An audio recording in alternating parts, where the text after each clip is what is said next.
Salut tout le monde, j'espère que vous allez bien tous et toutes. On se retrouve aujourd'hui pour le débriefing de WWE SmackDown.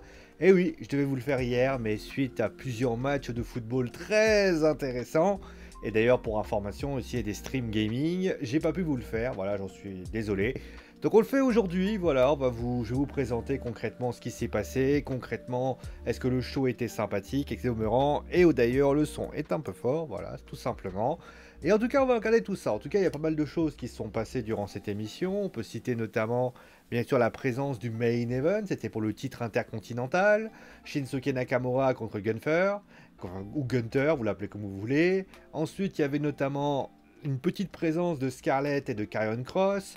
Le deuxième match pour les titres féminins par équipe de la WWE, pour savoir justement qui sera la nouvelle équipe en question. On aura également les New Day, enfin plutôt Kofi Kingston, qui a passé un sacré mauvais moment. Le tag team match avec notamment Drew McIntyre, on en parlera bien évidemment. Et aussi la présence de Ronda Rousey, qui était aux côtés de qui a vu Shayna Baszler, et également bien sûr Liv Morgan. Ça aussi on en parlera. Bon allez, c'est parti donc, c'est l'heure. Évite de regarder cette magnifique émission qu'on appelle donc le Wrestling Show. Le Wrestling Show qui donc pose ses valises du côté bien de WWE SmackDown. Et d'ailleurs, regardez, vous avez quelques petits... Oh, voilà, je vais vous garder le petit mystère, j'ai pas pu vous le faire. Voilà, avec le spoil bien évidemment de la présence d'Hit Row. On en parlera bien évidemment durant cette émission. Et donc on va commencer tout de suite par le premier match de la soirée. Oui, c'est très joli, c'est très beau. Raquel Rodriguez qui est aux côtés de Alia, qui se font des magnifiques Kalinous, puisque oui, ils ont battu Chiali et Chotzi directement. Et donc voilà, belle victoire voilà, entre les quatre jeunes femmes. D'ailleurs, il y a eu aussi la présence de Sonya Deville et de Natalia qui étaient là également pour observer tout ça. Puisque oui, Sonya et Natalia, a priori, auront un match qui va avoir lieu, je crois, c'est la semaine prochaine. Donc voilà, le match, franchement, était... Le match était pas mal. Bon, après, c'est vrai que ça restait... L'opener était quand même un peu moins puissant qu'un Darby Allin, par exemple, et Brody King. Peut-être que c'était bien mieux aussi du côté de WWE Raw, mais c'est vrai qu'il faut reconnaître que, pour ainsi dire, ça se faisait le café, voilà. Il fallait pas imaginer quelque chose de fou, c'était quelque chose de relativement logique. Ce que j'ai beaucoup apprécié dans ce match, voilà, c'est la petite relation entre les deux jeunes femmes que je trouve très sympatoche. Et au final, voilà. Après, c'est vrai que moi, Raquel Rodriguez face, en train de faire des câlinous à Alia, ça me laisse quand même un petit peu pantois. D'ailleurs, pour information, on va en parler. Je vais en parler quand même un petit peu aussi. Je vais faire une vidéo dessus sur les favoris de Vince McMahon qui, aux dernières nouvelles, ont complètement disparu. Je pense à R-Truth, mais également à Lacey Evans, qui a priori, alors soit elle est quand même sérieusement blessée, et là, à ce moment-là, ça peut se comprendre. Mais si elle n'est pas blessée, là, ça veut dire clairement que Lacey Evans, c'est gros mystère de ce qui se passe en ce moment, et c'est vrai que c'est quelque peu dommageable. Ensuite, on a eu donc un segment, donc, enfin, du double segment, puisque Drew McIntyre, en fait, il y a eu un, alors, on va faire les choses clairement. Karrion Kross et Scarlett étaient à l'extérieur, donc étaient en backstage. Ils étaient en train de s'exprimer notamment sur ce qui se passait, ce qu'ils ont fait la semaine dernière, etc. Donc là, à ce moment-là, nous on se dit, bon, c'est cool, voilà, les mecs, voilà, Karrion Kross s'exprime plutôt bien. Il reprend notamment les catchphrases qu'il a utilisées du côté de NXT. Et là, à ce moment-là, il tourne la tête, il voit Drew McIntyre rentrer directement sur le ring, donc ça veut dire qu'il est assez proche de cette situation. À partir de là, eh bien, on se retrouve avec Drew McIntyre qui se trouve sur le ring. Et là, Drew McIntyre, il commence à s'exprimer, il commence à donner son avis sur ce qui s'est passé la semaine dernière, notamment. Et il a parlé notamment de Karrion Kross. Et là, il commence à dire, voilà, moi, vous savez, moi, je suis pas quelqu'un... je m'attendais pas à sa présence, voilà, très clairement. Il n'a pas apprécié, bien sûr, l'intervention. Et là, il se dit que tout simplement, le mec, tout ce qu'il va faire, il dit une phrase que je trouve très bien sensée. Il dit moi, de toute façon, moi j'ai trois possibilités à te proposer, Karrion. C'est soit mon coup de poing, c'est soit je t'envoie à l'hôpital, ou soit je te mets sous terre. Autrement dit, vous avez compris la métaphore. Et là, à ce moment-là, on se dit, bon, la Scarlett arrive, et commence à petit peu l'épier, il n'y a pas de juste un jet de regard entre les deux. Et là, on se dit que Karrion va arriver, va s'en prendre. Et bien finalement, c'est Jimmy AJ les Usos qui viennent s'en prendre à... On comprend pas vraiment pourquoi il y a une intervention des Usos. À noter d'ailleurs que Roman Reigns n'était pas là, hein, bien évidemment. Hein, ça pour pas changer. Et là, à ce moment-là, eh bien, il y a eu attaque, concrètement, des Usos sur Drew McIntyre qui prennent le dessus. Et là, il y a ce petit regard également entre les Usos et Scarlett. Moi, je m'attendais réellement à voir, peut-être... Là, je me dis... Qu'est-ce que... En fait, il y a quand même des choses... Alors, on voit clairement le problème de cette rivalité qu'il va y avoir, cette rivalité à trois bandes. C'est-à-dire qu'on a Drew McIntyre qui, a priori, veut en découdre avec Karrion Kross parce que tout simplement, il y a eu quelque chose qui s'est passé entre les deux. Il y a également du côté bien de Roman Reigns, il ne faut pas l'oublier, hein, même s'il n'est pas là, il ne faut quand même pas l'oublier. Donc eux, ils vont se faire... Qui va leur porter la voix, c'est finalement les Usos. Et les Usos doivent aussi répondre à Karrion Kross, parce que Roman Reigns doit répondre à Karrion. D'ailleurs, Roman Reigns sera là la semaine prochaine, hein, pour information. Et là, à ce moment-là, bah, les Usos ils sont obligés d'aller voir Scarlett et de leur dire, bah écoutez, vous savez quoi, machin, etc. Donc ça fait un système à trois bandes qui, dans le terme, sont intéressants, mais qui au final n'a pas été bien exécuté. C'est-à-dire que au final, le problème principal de Drew McIntyre, c'est peut-être Roman Reigns. Mais cette semaine, on aurait pu imaginer que le problème principal aurait pu être tout bonnement Karrion Kross. C'est-à-dire que quand Scarlett arrive, on aurait pu imaginer voir les Usos, regarder ça, et à la manière de ce qu'aurait pu faire Roman, c'est analyser, c'est de se dire, voilà, on a Drew McIntyre d'un côté, qui est un lutteur, qui est un danger, à dire, pas potentiel, danger à court terme, avec Clash of the Castle, et l'autre côté, on a notamment Karrion, qui peut être un danger sur le long terme. Et là, on aurait les Usos qui seraient entre les deux. Est-ce qu'ils veulent pas négocier avec Karrion pour leur dire, voilà, bah écoutez, moi je t'offrirais peut-être un match de championnat, ça, ou si tu m'élimines Drew McIntyre, il y avait quand même des choses à mettre en place. Et c'est vrai que malheureusement, je trouve, en tout cas c'est mon avis, hein, je trouve que ça n'a pas du tout été bien exécuté. On a voulu, je sais pas ce qu'ils veulent faire. En fait, j'ai eu le sentiment qu'ils ont voulu protéger, je veux dire, Karrion, en disant, bon bah Karrion, s'il vient, les Usos, bah concrètement vont s'en prendre à lui, mais si jamais, eh bien Drew McIntyre, il s'est fait défoncer la semaine dernière, à un moment donné, ça aurait été quand même compliqué. Donc là, ils se sont dit, on va faire entre les deux, et voilà, moi franchement, j'ai pas vraiment apprécié l'exécution de ce qui s'est passé. D'ailleurs, voilà, les deux segments qui ont été proposés par la WWE, je dis pas qu'ils sont mauvais, mais il y a des choses à dire. Il y a des choses à redire et justement, on va en parler durant cette émission. Ensuite, on a eu eh bien, les New Day donc, qui ont encore morflé. Hein, on voit le corps au sol de Kofi Kingston. Donc avec les Viking Riders qui sont présents. Encore une fois, hein, les Viking Riders qui font un immense impact depuis qu'ils ont fait leur heel turn. Et c'est pas plus mal. Voilà, on a enfin un vrai personnage en fonction par rapport à ces deux-là. Et j'ai envie de vous dire, c'est excessivement cool. En tout cas, j'ai rarement vu les New Day se faire défoncer à ce point-là. D'habitude, ils reviennent toujours, réussissent toujours à proposer quelque chose. Là, on a quand même le sentiment d'un... Alors, je pense que Xavier Wood va revenir dans peu de temps. Mais quand même, j'ai rarement vu les New Day subir à ce point-là. Si je ne me connaissais pas, je dirais que c'est la Team Vince et que Triple H a envie de faire un petit peu faire kiffer les équipes que Vince les a Quand je dis équipe, je parle de Superstar, Women's Superstar. Et les New Day, justement, est un peu cet exemple-là. Mais j'y crois pas trop. Je pense qu'en réalité, tout simplement, notre cher Vince McMahon, Triple H, a envie de donner aussi peut-être un peu plus d'éclaircies, notamment à d'autres équipes, et notamment les Viking Riders qui n'ont jamais réussi à ça.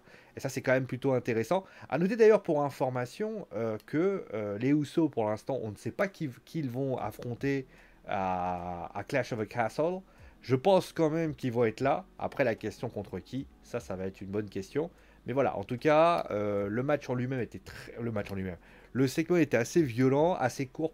On va pas vraiment le juger.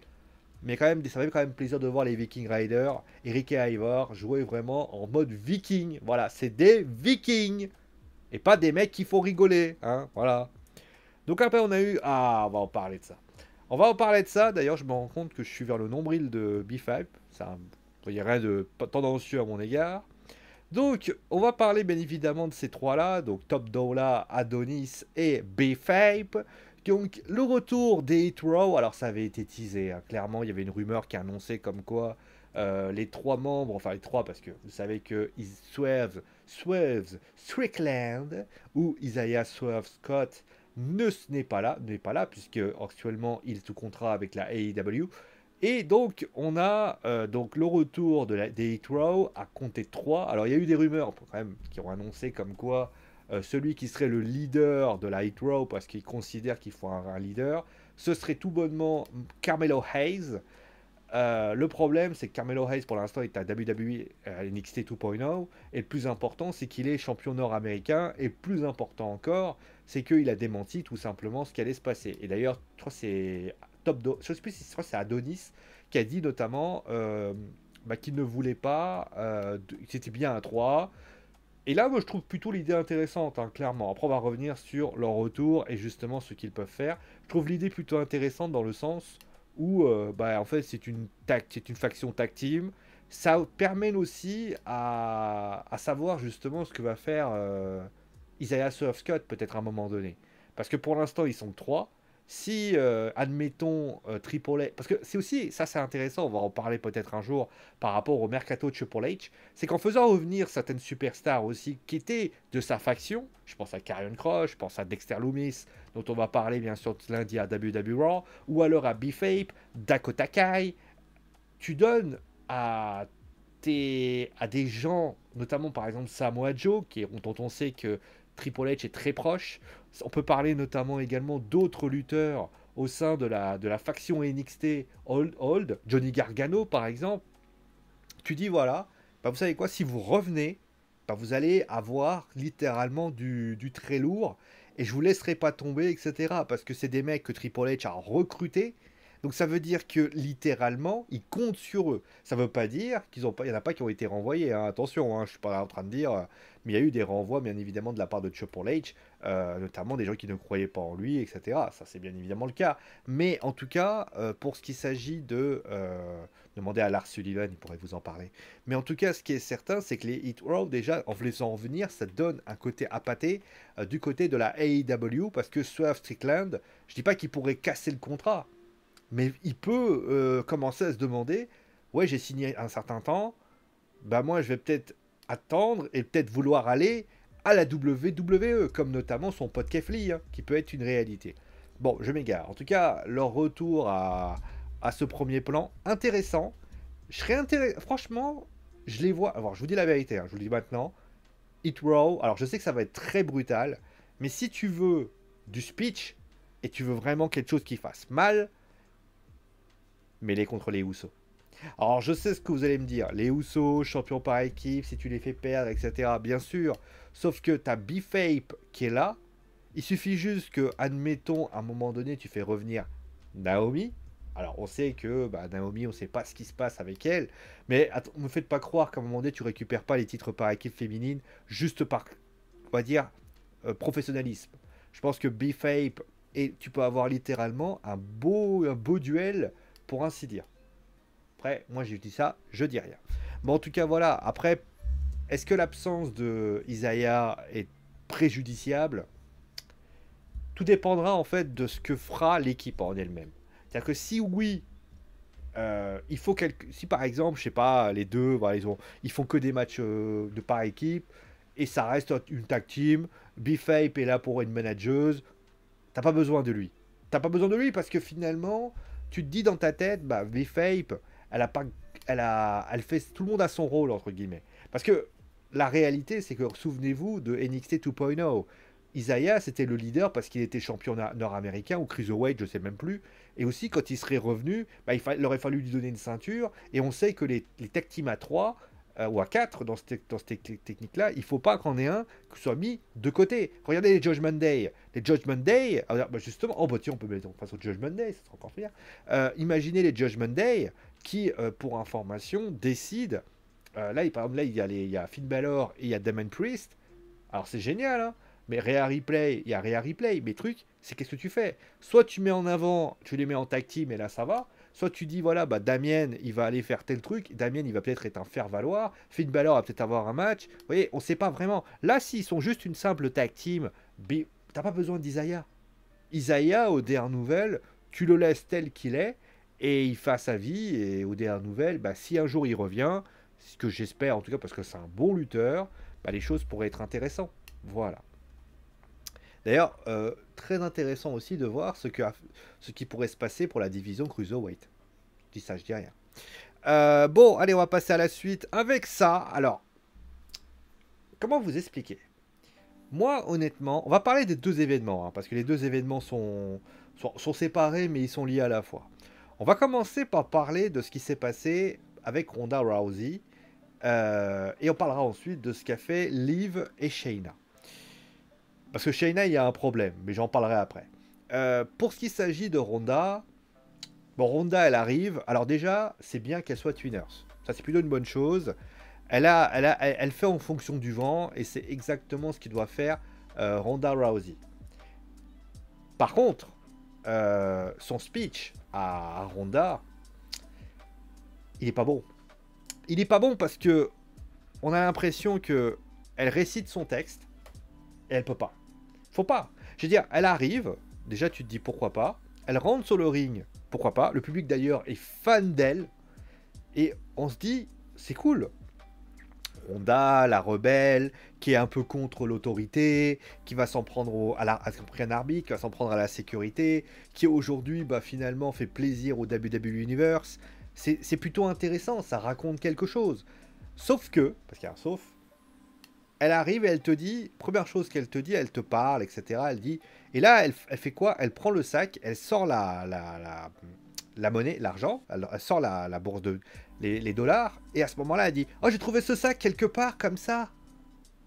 Non, non, non, tu dois, à un moment donné, tu dois dire, à un moment donné, tu dois pas faire un... On a l'impression qu'elle a voulu sortir le texte comme ça. Non, la phrase qu'elle sort d'ailleurs face à Shayna est très bien, par exemple. Il y a Shayna qui arrive, ça on va en parler après, et elle dit, Shayna qui lui fait, oui mais tu peux pas faire ça, voyons, tu te rends compte et tout, il y a des codes. Et là t'as Ronda qui la regarde qui fait, dis donc, t'as pas perdu ton instinct de tueuse. On parle bien d'une meuf qui a quand même mordu Becky Lynch, hein, quand même. Et Ronda, elle dit ça. Et ça c'est fort. Et là, tu vois, Ronda, là, dans ce qui s'est passé là, elle aurait simplement dû dire de manière un peu réelle, simplement dire à... Simplement, elle aurait dû dire, elle aurait dû prendre le sac, descendre, faire comme ça, et à un moment donné, jeter le sac, et à un moment donné, bah, et quand les... vont dire... Et à un moment donné, tu aurais dit, bon, la sécurité, je suis là, à un moment donné, vous voulez quoi? Ou alors, à la limite, elle aurait lancé des... Alors, je sais qu'elle est heal, donc forcément, elle peut pas, mais a priori, mais elle aurait très bien pu, par exemple, donner donner de l'argent au mec de la sécurité en disant, bah, tiens, je te donne ça, tiens, je te donne ça, tiens, je te donne ça, et à la limite, ça aurait été cool. Là, elle donne le sac, elle prend... Non, non, là, c'est très mal exécuté de la part de Ronda, qui, on va dire, fait pas quelque chose de fort. Dans l'idée, il y a vraiment du potentiel. Et je pense que Ronda doit juste faire les choses bien. Mais honnêtement, c'était sympa. Après, revenons à Shayna. Shayna qui a un discours, on va dire, bilatéral, en fait. D'un côté, elle dit à Ronda, Liv, après on viendra après, parce que Liv aussi va pas être épargnée. Shayna, elle explique à Ronda qu'il y a des règles, qu'elle peut pas y transgresser. Ok, l'information est passée, tu ne veux... On va dire que la meuf, elle te dit, entre guillemets, bah, t'as pas à t'en prendre à bidule ou bidule chouette, t'as pas le droit de faire ça, etc., etc. Elle arrive sur le ring, et là, t'as Shayna qui sort un speech en mode, ouais, vas-y, je vais lui briser tout, je vais l'éviscérer, machin, etc. Il y a 5 minutes, tu disais à Ronda que c'était pas bien ce que tu fais. Alors, tu vas me dire, oui, c'est pas la même chose. L'autre côté, c'est l'autorité, l'autre côté, c'est la violence. Mais c'est quand même un petit peu gênant. Et puis, parlons de Liv Morgan. Liv Morgan qui, depuis l'arrivée d'ailleurs de Triple H sur le trône, comme on dirait, est en train de se demander, depuis qu'elle est championne d'ailleurs, hein. Encore quand elle est championne, ça allait encore, on avait un petit peu... En fait, quand elle était championne, on se disait, bon, c'est la underdog. Et tu t'es dit, et là je me suis dit, pourquoi pas? On a une lutteuse qui est underdog, qui n'a pas, qui est moins forte que Shayna, qui notamment est moins forte aussi en tant que palmarès, en tant que tout ce que tu veux. Et je trouve ça plutôt intéressant. Sauf que elle arrive, elle se met devant Shayna. Et là, elle commence. Alors, soit elle est en train d'exécuter un heel turn, mais à ce moment-là, elle tape pas dans les mains des gens. Et surtout, tu peux pas faire un duel heel versus heel versus heel. Tu peux pas. Aujourd'hui, ouais, clairement, si tu fais un heel versus heel, c'est super dangereux. Il te faut un face. Et le truc, c'est que d'ailleurs, Liv aurait pu être ce face intéressant. Sauf que la semaine dernière, souvenez-vous, elle s'est fait siffler par le public de Caroline du Nord, si je me souviens bien. Ou du Sud, je sais plus. Et le truc, c'est que elle fait quelque chose d'assez incroyable. Elle commence un petit peu à... Elle parle. Et là, aujourd'hui, elle redit la même chose. À un moment donné, elle dit: Oh, de toute façon, j'ai battu Ronda 2 fois. Tu ressembles à... T'es une Ronda bis, notamment en parlant de Shayna. Et là, t'as envie de lui dire: Attends, t'es heel ou t'es face? Déjà. Et deuxième chose, si tu es une underdog, comme tu veux nous l'expliquer, ce que je peux comprendre, bah à ce moment-là, tu dis: Moi, j'ai battu Ronda alors que j'ai vécu un enfer. C'était difficile. J'ai galéré. Ça a été très compliqué pour moi. Ça a été littéralement... Voilà. En plus, elle a un bras en plate. Donc, tu peux justifier le fait que... D'ailleurs, même, elle peut même faire un truc tout bête. Elle peut dire: Regardez, regarde ma main. J'avais souffert. Oui, j'ai abandonné. Oui, j'ai tapé. Mais j'ai tapé parce que Mais avant de taper, oui, après il y a eu le tombé et tout. D'accord. Mais sache que... Quoique non, ouais. Elle aurait pas dû taper en fait. En fait, elle aurait dû taper, mais... Oh, je sais pas. Honnêtement, c'est pas évident. En fait, ils sont partis dans un truc. Le titre féminin de SmackDown a des promesses, mais on a l'impression qu'on sait pas où ils veulent aller. Et d'ailleurs, j'espère que ça va pas faire une AEW bis, dans le sens où on sait pas non plus où ils vont là, eux, là-bas. Mais en tout cas, voilà, là, Ronda s'est fait suspendre. Pourquoi pas? Là, tu as Ronda, voilà. Est-ce qu'on va arriver à un triple threat à Clash of the Castle? Mais en tout cas, ce qui est certain, c'est que j'ai trouvé que ce segment, du point départ au point d'arrivée, on a quand même le sentiment que la WWE ne savait pas réellement ce qu'il devait faire. Il y a le début est pas ouf, le milieu est pas ouf, et la fin, en plus il y a ce bulldog qui sort de ne sais quelle planète. Comme, en fait, en plus, voilà, Shayna a besoin de spotlight. Shayna, on parle bien de Shayna Baszler, la dame qui, aux dernières nouvelles, a pris cher pendant des mois et des mois, qui, aux dernières nouvelles, n'a absolument rien fait depuis quasiment... depuis le départ de Nia Jax. On parle quand même d'une meuf qui est là. Et toi, le premier moment, elle gagne donc son match pour le titre. Là, c'est ok. Et au lieu de se dire: Bah tu sais quoi, on va la mettre en avant et faire en sorte que Shayna... Limite, j'aurais aimé que Shayna fasse une prise de sous... Et limite, défonce Liv Morgan. Bah au lieu de ça, tu as Shayna qui se prend un bulldog. Bah moi j'avais envie de lui dire: Non, Shayna aurait pas dû prendre ce bulldog. Elle a tellement besoin de spot. Tant que Ronda Rousey tournera autour de cette ceinture, Shayna sera considérée, et Liv l'a bien dit, une Ronda bis. Donc si tu veux qu'elle ne soit pas une Ronda bis, il faut que Shayna ait son style. J'aurais préféré limite qu'elle morde Liv Morgan. Ça aurait été un peu violent, mais j'aurais dit: Ah ouais, quand même. Limite, j'aurais préféré qu'elle lui brise le bras. J'aurais préféré que... Là, c'est vrai que c'était un peu nul. Voilà. Dommage. Après, voilà, c'est dommage parce que, encore une fois, là, on vient peut-être de trouver quelques défauts de Triple H. On va revenir à ça, hein. On a eu 2 segments. Donc ce segment-là, celui-là, je le compte pas, hein, c'est pas réellement un segment. Et ce segment-là, et tu te rends compte que ça n'a pas été exécuté comme il fallait. Et ça, c'est vrai que va falloir que Triple H réfléchisse là-dessus, parce que c'est vrai que c'était décevant. Voilà. Ensuite, on a eu donc, Drew McIntyre. Ça, c'était un bon match. Franchement, super match entre Drew McIntyre, qui d'ailleurs était... Alors, ça, c'était bien, parce que dans l'exécution, voilà, ça, c'était bien. On a eu Drew McIntyre qui était tout seul, au début, avec les Usos. Ah oui, d'ailleurs, on n'a pas parlé de Sami Zayn. Sami Zayn qui décide de toujours faire partie de la Bloodline. Je savais pas qu'on pouvait être aussi obstiné, mais écoute, hein, chacun son délire. Et là, tu vois donc Drew McIntyre qui est tout seul. À ce moment-là, il y a Madcap Moss qui arrive. Les quatre font équipe. C'était vraiment explosif, ça partait dans tous les sens. Et puis d'un seul coup, il y a une Claymore Kick qui est portée notamment. Sami Zayn qui est venu pour un petit peu coûter le match à Drew McIntyre et Madcap Moss. Franchement, c'était cool. Franchement, c'était un super match entre les deux. Et j'ai envie de vous dire, bah, vous savez quoi? C'était bon, bon, bon. La semaine prochaine, d'ailleurs, il y aura un face-à-face entre Roman Reigns et Drew McIntyre. J'espère que ça sera un pont. On sera à Montréal, d'ailleurs, la semaine prochaine. Donc, on va voir comment ça se passe, pour ainsi dire. Et enfin, on va terminer, bien évidemment, avec le match pour le titre intercontinental entre notre cher Gunther et Shinsuke Nakamura. Bah, déjà, ce que je peux vous dire, c'est que bravo à la WWE d'avoir pris le temps, j'ai bien pris le temps, de vouloir mettre en lumière ce titre intercontinental. Déjà, parce que c'est vrai qu'il faut le reconnaître, le titre intercontinental, on a eu parfois des moments... Ah oui, d'ailleurs, il y a eu Baron Corbin aussi qui a fracassé Ricochet. Voilà. Bah déjà, ça, c'est une première chose à dire.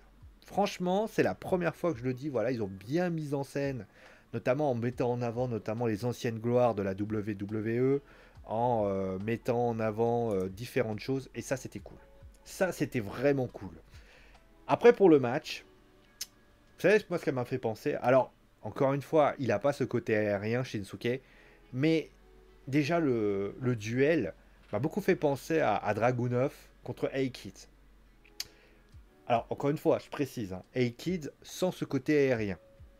Dans le sens où tu as un Gunther qui est archi dur sur l'homme. Le début de match était logique. Hein. Moi, j'ai pas trouvé ça déconnant que Gunther domine parce que Gunther, il est quand même sacrément fort.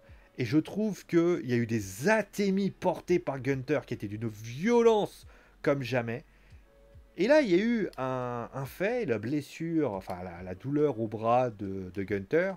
Et à ce moment-là, on a eu Shinsuke qui a commencé à revenir, qui a exécuté pas mal de choses, qui a mis des coups de pied, qui a mis des coups de poing. Et je trouve que c'était un match hyper abouti. Voilà, franchement abouti, avec une vraie histoire. Ludwig Kaiser était là, il n'est pas beaucoup intervenu, sauf une fois, je crois qu'il a un peu provoqué Shinsuke. Et voilà, il y a eu aussi pas mal de choses qui ont été faites. On sentait la dureté des coups. Ça aussi, c'était bien. C'était vraiment stiff comme match. Franchement, un duel hyper stiff, et ça, j'aime beaucoup. Franchement, voilà, main event totalement assuré par la WWE, qui a notamment fait un super duel, et honnêtement, on peut que être ravi de ce qu'on a vu, pour ainsi dire. Bon, ben, le bilan concrètement, alors que ma webcam est floue, hein, voilà, ça n'a pas changé, voilà, je vais vous la mettre droit, voilà. Alors, bilan, oh, quand je fais ça, je fais de la lumière, allez. Bon, ça va marcher. Bilan finalement de ce show. Bah, c'est un show que j'ai envie de dire, il est pas mal, hein. Franchement, il est bien. Hein, il est très très bien ce show. Celui qui me dit qu'il est pas bon, qu'on m'explique pourquoi. Il est bon. Il est bon le show. Voilà, c'est un bon show. Il est très sympathique, il est très sympa, il est tout ce que tu veux. Mais il faut quand même regarder. Oui, je sais. Alors, je sais depuis tout à l'heure, vous êtes en train de regarder le coussin qui est là. Je sais, j'ai pas rangé mon lit et je vous emmerde. Mais en tout cas, ce qui est certain, c'est que pour ce qui s'agit de Shinsuke, moi j'ai trouvé que le main event était grandiose. Je trouvais que tous les matchs étaient bien. Même le premier, il y en a qui ont râlé, je dis oh ça va. Par contre, oui, les segments ont mal été exécutés. C'est dommage, franchement c'est dommage. Encore le premier ça va, c'est surtout de la discussion. Par contre le deuxième, t'as du mal à comprendre où ils veulent en venir. Et voilà, donc encore une fois, hein, ça ne jette rien à la poubelle. Mais en tout cas, moi, c'est plaisant. Et d'ailleurs, on va continuer là-dessus. En tout cas, la WWE se débrouille très bien. Et moi, tout ce que je peux vous dire, c'est que bah, en ce moment, je dis du bien à la WWE. Hein. Comme quoi, vous voyez, hein, des fois, pas toujours aller. Hein. En tout cas, voilà. Merci à vous tous, en tout cas, d'avoir suivi l'émission. Portez-vous bien. On se retrouve d'ailleurs pour les footeux ce soir pour le match entre Brest et Marseille. Je serai en stream. Hein, à partir du moment où vous avez vu cette vidéo, vous savez que je suis en stream. Le lien sur la description, voilà, vous allez regarder tout ça, vous faire plaisir en tout cas. Merci à vous tous, gros bisous et à très vite.